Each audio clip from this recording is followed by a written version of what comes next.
Oke, soal nomor 25 UN Kimia tahun 2014. Beberapa kegunaan makromolekul dalam tubuh diantaranya sebagai berikut. 1. Menjaga keseimbangan asam basa, sumber energi bagi tubuh, komponen pembuat jaringan baru atau memperbaiki jaringan yang rusak, mempertahankan suhu badan dari pengaruh suhu rendah, komponen penting dalam kontrol genetika. Nah, kegunaan dari protein adalah pernyataan nomor berapa? Kita coba lihat satu-satu. Ya, oke. Ini ada tentang menjaga keseimbangan asam basa. Jadi asam basa itu dia sebenarnya bukan perannya dari si protein. Jadi keseimbangan asam basa dalam tubuh biasanya itu dipengaruhi karena adanya sistem buffer ya dalam tubuh ya. Jadi ada ion CO32-, HCO3- dan banyak lagi ion-ion yang lain. Jadi ini bukan bagian dari fungsi protein dalam tubuh. Jadi kemudian yang kedua, sumber energi. Nah, kalau sumber energi ini dia bukan fungsi dari protein, tapi justru dari karbohidrat. Atau lebih spesifiknya lagi, ini adalah fungsi dari glukosa. Jadi karbohidrat itu banyak banget jenisnya, nanti dia akan dipecah-pecah menjadi glukosa.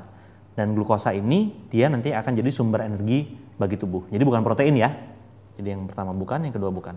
Kemudian yang ketiga, pembuat jaringan baru. Nah, ini baru fungsi dari protein.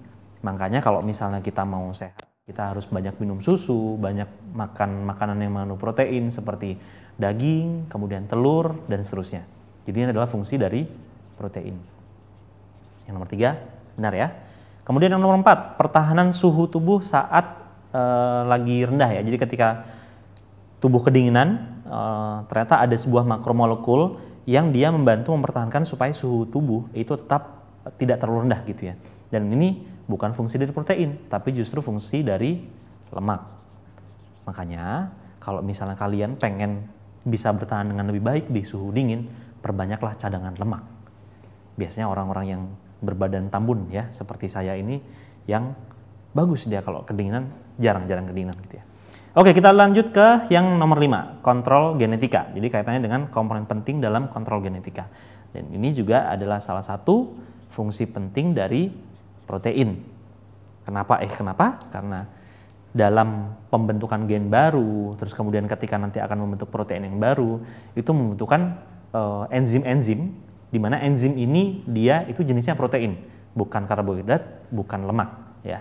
Jadi kalau lihat dari sini kita bisa tahu bahwa fungsi utama dari protein dalam tubuh yang pertama adalah membuat jaringan baru dan berperan penting dalam fungsi kontrol genetika. Berarti dari situ bisa kita simpulkan bahwa jawabannya adalah E, 3 dan 5. Untuk pembahasan tentang fungsi makromolekul dalam tubuh, kita bahas soal selanjutnya tetap di Ini Budi.